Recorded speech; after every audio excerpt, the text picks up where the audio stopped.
resenha de hoje é para atender a vários pedidos de muitos vestibulandos, né, que pedem para que eu fale de 9 Noites de Bernardo Carvalho, desculpa, que é este livro aqui, né? Então eu vou fazer um resumo do livro, a análise e focar nos principais pontos para que você possa realizar uma boa prova. Este livro, apesar de pequeno, não é um livro fácil, então acomode-se. A nossa resenha hoje, como ela é uma análise, ela vai ser um pouco mais longa, né? O que você precisa saber sobre o autor é que o Bernardo Carvalho, além de escritor, ele é também jornalista, nascido no Rio de Janeiro, né? E tem outros livros publicados, mas eu acredito que 9 Noites, lançado no início dos anos 2000 e que ganhou vários prêmios, é a sua principal obra. Mas o que eu acho interessante na escolha sobre este livro, 9 Noites, é que é um autor contemporâneo. Então, um autor que não é um autor que está morto, com uma obra já muito consagrada em décadas, né? Quando a história começa, ela começa por uma espécie de carta, e esta carta ela vem muito bem destacada. A minha edição é uma edição de bolso, mas esta carta ela vem na fonte itálico, e que normalmente é a fonte que a gente usa para mostrar que aquele texto não é nosso, que aquele texto é de outra pessoa. Então, a minha primeira dica, você precisa ler com muita atenção essa primeira carta, porque ela vai dar para nós leitores muitos caminhos, ela vai pincelar muitas coisas sobre as respostas que a gente precisa para a história que será contada. Ela é fundamental para entendermos o livro. Então, é legal você ler com atenção no começo, ler o livro inteiro, voltar e ler novamente essa primeira carta. E logo nas primeiras linhas, né, da carta, a carta começa da seguinte forma, com esta frase: isto é para quando você vier. É preciso estar preparado. Alguém terá que preveni-lo. Vai entrar em uma terra em que a verdade e a mentira não têm mais os sentidos que o trouxeram até aqui. Então, ele começa nos contando já de uma vez que vai ser muito difícil a gente discernir o que é verdade e o que é mentira. Parece que essa carta, escrita por alguém que se identifica como um sertanejo, é para uma pessoa que não sabemos quem é. Então, isso atiça muito a nossa curiosidade. Mas vejam, ao dizer, reforço, que a verdade e a mentira podem não ser muito claras, o autor do livro, ou o autor da carta, já está nos alertando que não vai ser uma história fácil de ser desvendada, né? Então, esse é o primeiro ponto que você tem que prestar atenção. 9 noites vão ser, se você contar essas cartas, elas também serão 9. Mas nós vamos falar isso um pouquinho mais para frente. E nessa primeira carta ainda, logo após, em outra frase que eu considero frase-chave, o sertanejo diz: quando vier à procura do passado, que o passado enterrou, é preciso saber que estará às portas de uma terra em que a memória não pode ser exumada, pois o segredo, sendo o único bem que se leva para o túmulo, é também a única herança que se deixa para os vivos, para os que ficam. Então, olha outra coisa, ele diz que você não consegue exumar uma memória, você pode exumar um corpo, mas a memória morre com uma pessoa, morre com a pessoa que morreu, né? Então não sabemos o que vai ser verdade, o que vai ser mentira, e não vamos conseguir resgatar esta memória. Então, essa carta já nos disse isso também, que o que ficou no passado, o que está enterrado, né, com a pessoa, ele levou para o túmulo as suas memórias. Então, a gente começa a perceber que esse autor destas cartas, né, ou desta carta, porque ainda estamos na primeira, ele está dando as dicas. É só a gente prestar atenção nesta primeira carta, tá? E esses alertas que ele vai dando, e o fato de estar aqui no começo, né, é preparando o terreno que nós, leitores, vamos entrar. Nós não sabemos quem está escrevendo a carta, por enquanto. Ele só diz que ele é um sertanejo, e ele começa dizendo: isto é para quando você vier. Então, se nós pegarmos essas 9 cartas, 7 delas vai começar exatamente da mesma forma. Isto é, para quando você vier. E ele diz também que vai ter fatos nessa carta que são irrefutáveis. E que fatos são esses? Que um antropólogo americano chamado Buell Quinn, e ele frisa, né, o autor da carta, meu amigo. Então nós sabemos que o sertanejo é amigo desse antropólogo que está escrevendo a carta. Esse amigo, ele se matou em 1939, quando ele tinha apenas 27 anos, e não deixou muitas explicações sobre por que ele se suicidou. O que se sabe é que ele se retalhou inteiro, depois ele se enforcou. Ele estava numa aldeia indígena, estudando os indígenas, e nesse momento ele estava saindo da aldeia e indo para a pequena cidade chamada Carolina, que era a cidade mais próxima da aldeia, né? E ali, no meio do caminho, ele se matou. Então, nessa carta também ele diz: passei anos à sua espera, seja você quem for. E olha que interessante, então nem o autor da carta sabe para quem é que ele está escrevendo.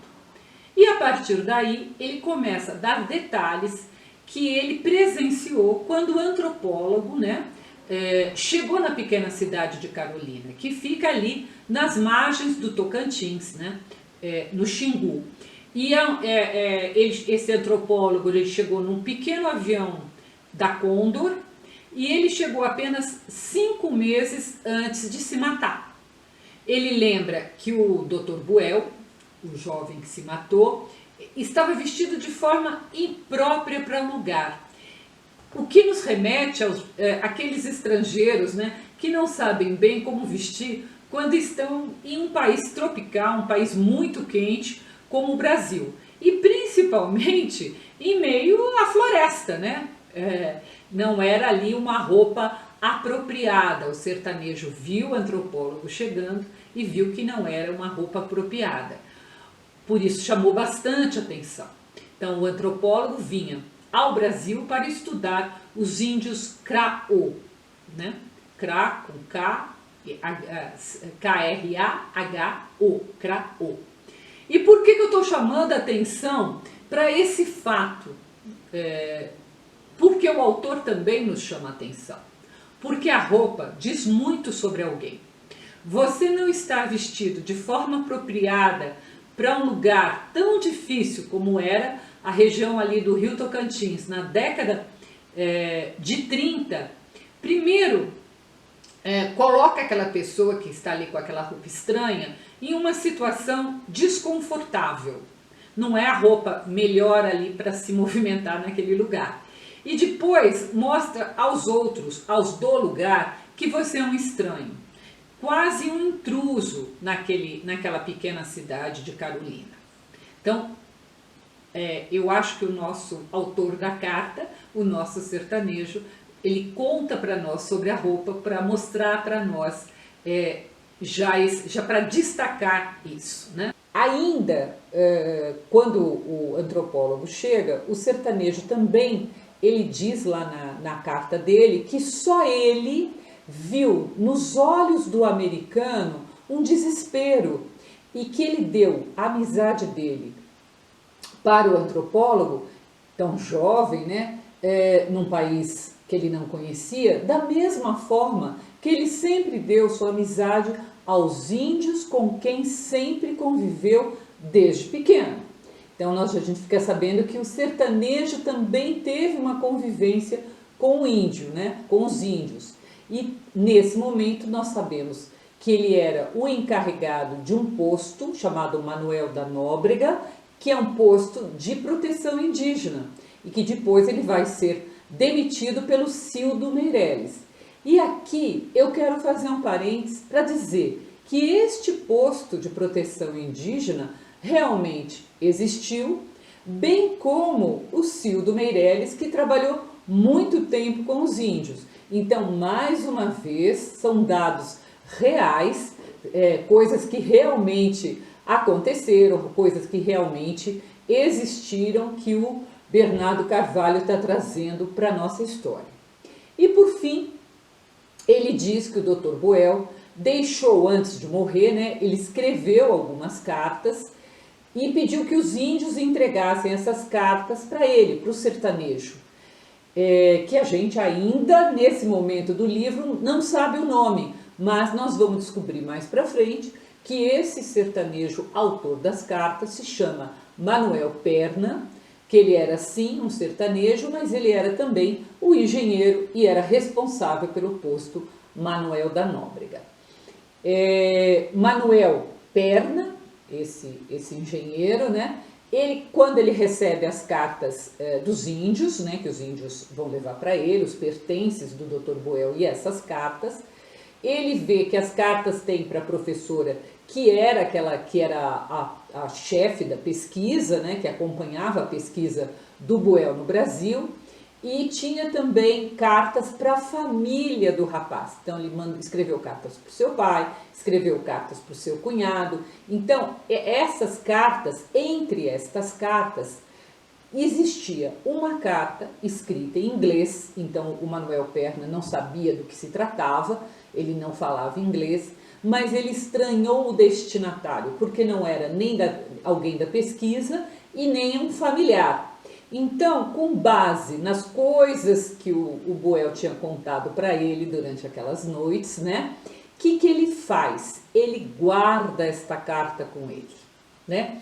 Então ele manda todas as cartas, mas o Manuel Perna, o sertanejo, guarda esta carta com ele. E por que ele guarda? O que ele diz ali? Ele diz que ele ficou receoso porque as cartas iriam ser abertas no Rio de Janeiro e antes de ir para os Estados Unidos, e que ele queria proteger o destinatário daquela carta em especial, porque eram tempos difíceis. E aí a gente se pergunta, que tempos difíceis? Então a gente tem que fazer a relação. Nós estamos falando da década de 30, ditadura de Getúlio Vargas e uma forte repressão e censura. Então, o sertanejo achou que naquela carta poderia haver algo que comprometesse tanto o Dr. Buell quanto o destinatário. O que ele faz? Ele escreve um bilhete, ele tem lá o endereço, um bilhete cifrado falando que tem esta carta e que ele só entregaria em mãos desse destinatário quando ele fosse buscá-la.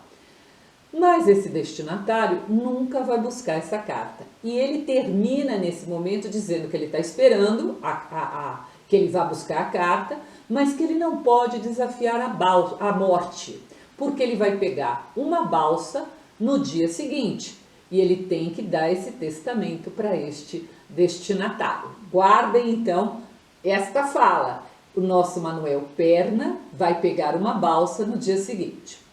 E aí, essa carta termina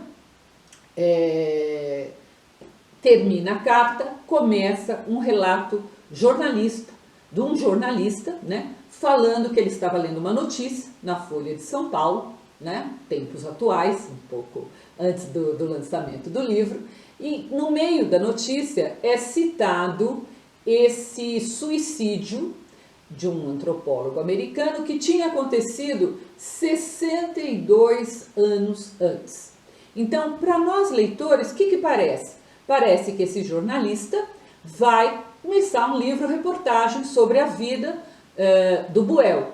E a gente descobre então mais um pouco, que ele já descobriu também, né?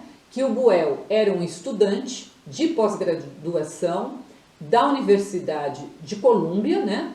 Nos Estados Unidos, e que antes dele começar essa pós-graduação, ele já tinha viajado para várias partes do mundo. Conta também que a família um pouco sobre a família desse americano, fala do divórcio dos seus pais, né? E lembra que 2 meses antes do suicídio, ele havia escrito a sua orientadora, ele tem uma orientadora no Brasil e uma orientadora nos Estados Unidos, dizendo que ele teria que voltar aos Estados Unidos por causa de questões familiares. Então, quando ele se suicida, ele estava voltando para Carolina para pegar um avião para voltar para os Estados Unidos. Para mostrar que os fatos são reais, o jornalista, o autor do livro, que a gente ainda não sabe se é o Bernardo Carvalho, esse jornalista ou não, ele coloca inclusive fotos, né? Fotos reais. Então tem a foto do Buell e tem uma foto em que os pesquisadores estrangeiros, não é só o Buell, tem vários, mostra do lado da chefe da pesquisa. Então, aí, novamente, depois disso, o relato do jornalista escritor é interrompido e começa uma outra carta. Então, isso vai acontecer até o final do livro.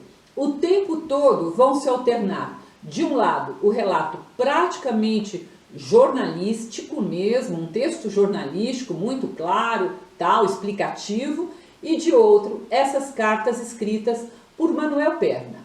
Aqui, eu quero frisar que a narrativa do livro, então, ela será em 2 vozes. A voz do Manuel Perna, que vem em itálico, como se fossem cartas, mas que ele vai chamar também de testamento. Então, esta é uma voz, e ao que tudo indica, o Manuel Perna, apesar de serem apenas 9 noites, que ele conversa com o antropólogo, parece que ele teve um bom contato, ele ficou sabendo vários segredos do Dr. Buell. E de outro, então, a outra narrativa, que é o relato jornalístico, que poderia ser do próprio autor do livro, que é o Bernardo Carvalho. Há um contraste grande entre as 2 narrativas, porque, ao contrário do relato jornalístico, em que o autor vai narrando os fatos e a dificuldade que ele encontra para desvendar o mistério do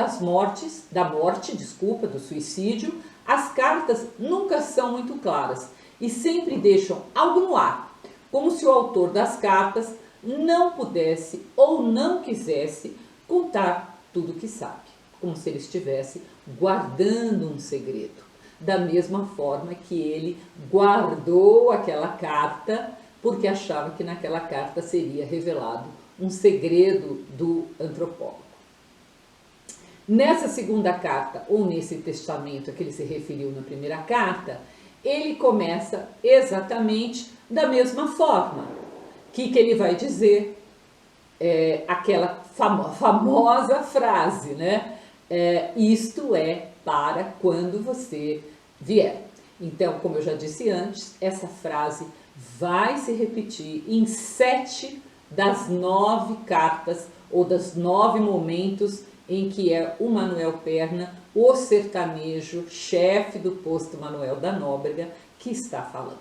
E essa repetição, isto é para quando você vier, significa que ele está esperando esse destinatário da carta que o Buell escreveu e que ele não remeteu, a carta que ele guardou. Talvez ele tenha até um pouco de culpa porque ele não enviou essa carta. De repente, nós leitores começamos a notar também que o relato jornalístico Da mesma forma que as cartas, ele também repete algumas frases, né? Ele também, em alguns momentos, começa por uma frase e esta frase se repete. Então, se do sertanejo é isto é para quando você vier, a do jornalista é ninguém nunca me perguntou e por isso nunca precisei responder. E quando ele faz essa frase, logo depois ele faz uma revelação. E qual é a revelação que ele faz nesse texto jornalístico? Ele diz que ele também morou no Xingu durante a sua infância, numa fazenda ali no meio do nada, na floresta, que o pai havia resolvido fundar essa fazenda em 1970, graças a naquela época tinha um programa do governo, o governo era o governo militar, que oferecia as terras por um valor muito baixo. E ele conta também que esta casa era uma casa isolada, suspensa por palafitas, né? Por causa dos bichos, tudo, e que havia uma grande dificuldade em se chegar nesta casa, nessa propriedade do pai. E eles só conseguiam ir normalmente num pequeno avião pilotado pelo próprio pai. Agora, vejam que coincidência. Ele também, o jornalista, tem uma ligação ali com a região. Ele fala mais um pouco de si e depois ele retorna à sua investigação sobre a morte do Buell. E ele vai nos contar que ele, em 2001, ele vai visitar os índios Craô, né? E lá ele não descobre muita coisa, porque já se passaram muitos anos. Mas ele detalha como foi a sua experiência de ficar ali na aldeia com os índios. E isso é rico, porque nos possibilita recriar um pouco o ambiente em que o antropólogo americano viveu, inclusive do desconforto em relação às condições muito precárias em que os índios vivem, que nós, acostumados ao conforto da cidade, nós estranhamos um pouco. Ele conta que em uma das cartas endereçadas à família, o etnólogo, às vezes vai aparecer a palavra antropólogo, às vezes vai aparecer a palavra etnólogo. Etnólogo vai ser quem estuda as etnias, é um ramo da antropologia, então não tem nenhum problema. Ele vai contar, o jornalista vai nos contar que uma das cartas que foi enviada para a pesquisadora, ele diz que gostaria que os investimentos que ele tem, né, nós estamos falando do Buell, os investimentos que ele tem fossem para pesquisa e que o resto era para mandar para a mãe e para a irmã, porque elas estavam quebradas. Lembra que eu falei que o pai e a mãe do Buell tinham se divorciado? E a irmã, quando ela sabe disso, ela fica muito brava, porque ela não sabe de onde o irmão tirou essa ideia. Que elas precisavam de dinheiro. E ela ficou muito receosa que ele pudesse achar, já que ele tinha esse seguro, que ele podia valer mais morto do que vivo. Bom, então a gente vai se aproximando, conhecendo um pouco mais sobre o antropólogo. A gente sabe também que as cartas do Manuel Perna, ele fala que parecia que o antropólogo estava fugindo de alguma coisa e que talvez estivesse fugindo de si mesmo.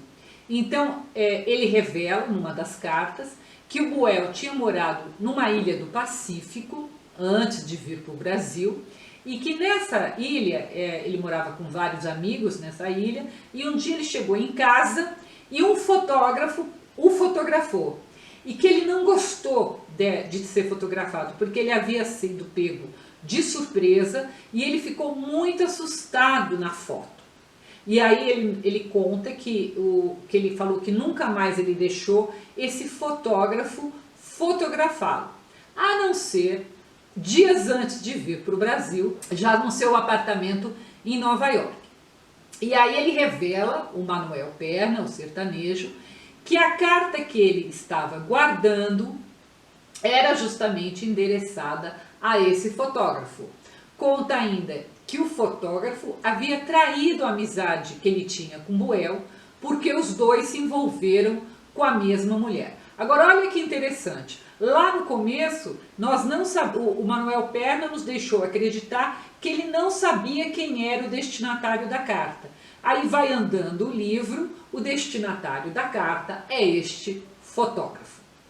Então, aqui eu vou fazer outro parênteses, você precisa saber que 9 noites, que vai dar título, né, ao livro, são as noites em que o Buell ficou conversando com este sertanejo, esse engenheiro responsável, e que foi contando alguns dos seus segredos para esse sertanejo. E esse sertanejo vai nos contando aos poucos esses segredos também. Quase no final do livro, o jornalista novamente, começando com a mesma frase, qual era a frase do jornalista? Ninguém nunca me perguntou e por isso também não precisei responder. Ele começa a falar de si, ele começa a falar do seu pai, do alcoolismo, de que seu pai era vítima, de que seu pai, no final, ele foi internado no hospital e que ao lado do leito do pai havia um americano que gritava Bill Quine, Bill Quine. Seu pai morreu meses depois, ele passou anos sem se lembrar do fato, até o dia em que ele leu no jornal, na Folha de São Paulo, uma notícia em que era citado ali o suicídio de Buell Quine. E pela primeira vez ele percebeu que era esse o nome que o doente que estava do lado do seu pai no hospital chamava. E aí, o que ele descobriu? Mais, ele descobriu que esse americano doente era o fotógrafo Andrew Parsons, que tinha vindo para o Brasil por volta de 1940 e nunca mais voltou para casa.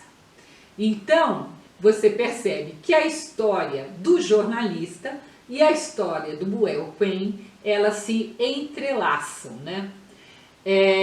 Quando o jornalista descobre, faz essas relações, ele investiga, descobre que, lógico, o fotógrafo morreu, mas o filho do fotógrafo ainda está vivo e mora em Nova York. Ele pega um avião e vai conversar para poder escrever a história, né, do nosso antropólogo.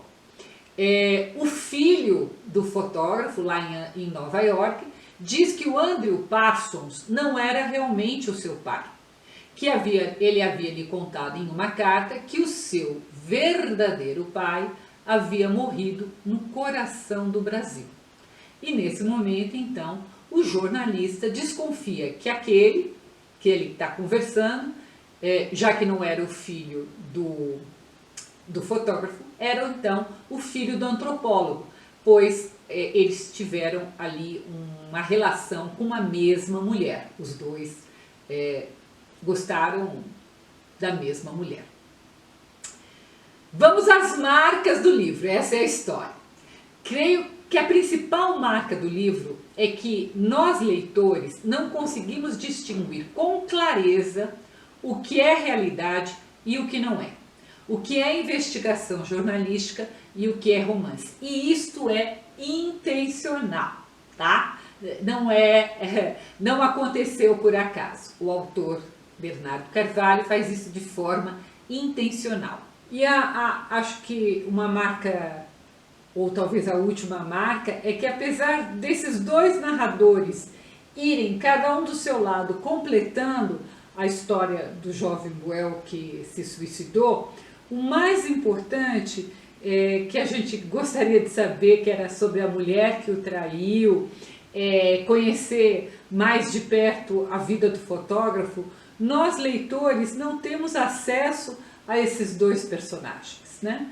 Então, abre um leque de possibilidades para saber qual foi a razão do Buell ter se matado, né? Depois que o jornalista conhece o filho do fotógrafo, ele entende que não tem mais onde ou com quem investigar, já que havia um pouco antes mencionado, né, que o próprio Manuel Perna morrera afogado no rio Tocantins, tentando salvar a neta em 1946. Ou seja, apenas 7 anos depois do suicídio de Boel. E aí, se você for lá para primeiras cartas, você vai lembrar que o Manuel Perna disse que ele estava com pressa para entregar a carta porque ele tinha que pegar uma balsa. Talvez justamente essa balsa que virou e que ele morreu tentando salvar a neta. Então, se o Manuel Perna morreu 7 anos depois, desculpa, e o livro foi escrito pelo Bernardo Carvalho no começo dos anos 2000, quem foi que escreveu essas cartas? Não foi Manuel Perna. Quem escreveu foi o próprio Bernardo Carvalho. Então, apesar desses fatos reais, né, que ele vai entremeando no meio da ficção, a história, ela só partiu de um fato real, que é o suicídio do antropólogo. Todo o resto é uma obra de ficção muito bem construída e que vai nos enganando à medida que ela vai andando, né? Acho muito interessante nos agradecimentos quando ele diz isso. Ele diz, né? Ele diz que, como eu já disse antes, né? Ele diz que é um livro baseado em experiências e pessoas reais. É uma combinação de memória e imaginação. Mas memória de quem? Se lá no começo ele diz que as memórias são enterradas junto com o morto. São as memórias do próprio Bernardo Carvalho, da sua estada ainda criança naquela região, do contato com os índios, daquele personagem que nós não sabemos se é verdadeiro ou não, que estava com seu pai no hospital. Então ele mistura as suas próprias memórias com a sua imaginação e ainda com o fato real.